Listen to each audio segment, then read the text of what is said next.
지난 1년 역시 중국도 다사다난했는데요.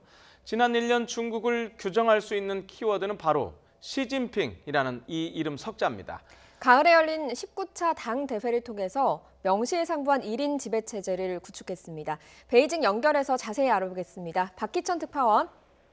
네, 베이징입니다. 자, 올해 중국에서는 5년마다 열리는 중국 공산당 대회가 있었는데 시진핑 주석의 권력 강화, 이게 가장 눈에 띄는 대목이었죠? 네, 지난 10월에 열린 중국 공산당 19차 당 대회는 사실상 시진핑 주석의 황제 대관식이었다는 평가가 지배적이었습니다. 자신의 이름을 딴 시진핑 신시대 중국 특색의 사회주의 사상을 공산당 당원격인 당장에 올림으로써 마오쩌둥의 버금가는 반열에 올랐고요. 중국 최고 지도부인 상무위원회도 리커창 총리를 제외한 나머지 5명을 친위 세력으로 채우면서 절대 권력을 구축했습니다.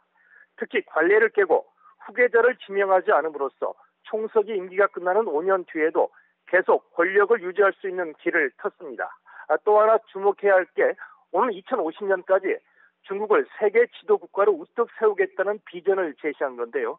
이는 세계 최강국인 미국과의 경쟁도 마다하지 않겠다는 선언이었습니다. 중국은 실제로 트럼프 대통령의 미국 우선주의로 국제사회에서 미국의 역할이 축소되자 영향력 확대에 적극 나서고 있습니다. 대국 굴기를 내세운 시진핑의 중국이 대외 정책에서 공세적으로 나올 가능성이 갈수록 커지면서 미국과의 틈바구니에 낀 우리의 처지도 그만큼 더 힘들어질 것으로 전망됩니다. 네, 또 중국 하면 떠오르는 게 스모그인데요. 지난 몇 년 동안 극심했던 이 스모그가 올해는 많이 개선됐다고 하는데 어떻습니까? 네, 제가 베이징에서 근무한 지가 얼추 2년이 다 됐는데요. 작년에 비해 올해는 푸른 하늘을 많이 볼 수 있었습니다.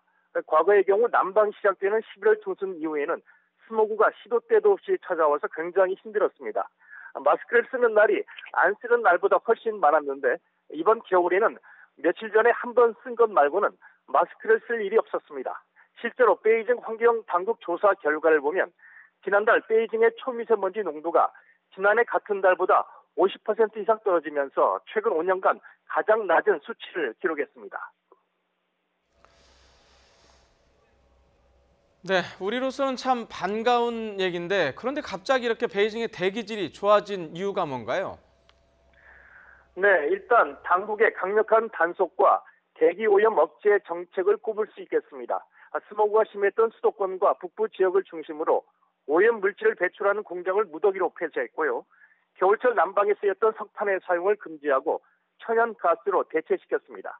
또 중앙정부가 정한 대기질 기준을 충족시키지 못하는 지방정부의 서기를 문책하겠다며 독려한 것도 주요했습니다. 여기에 겨울 들어 강한 바람이 자주 불고 찬 공기가 유입되면서 공기 중에 오염 물질이 분산된 것도 크게 작용한 것으로 분석됩니다. 지금까지 베이징에서 YTN 박희천입니다.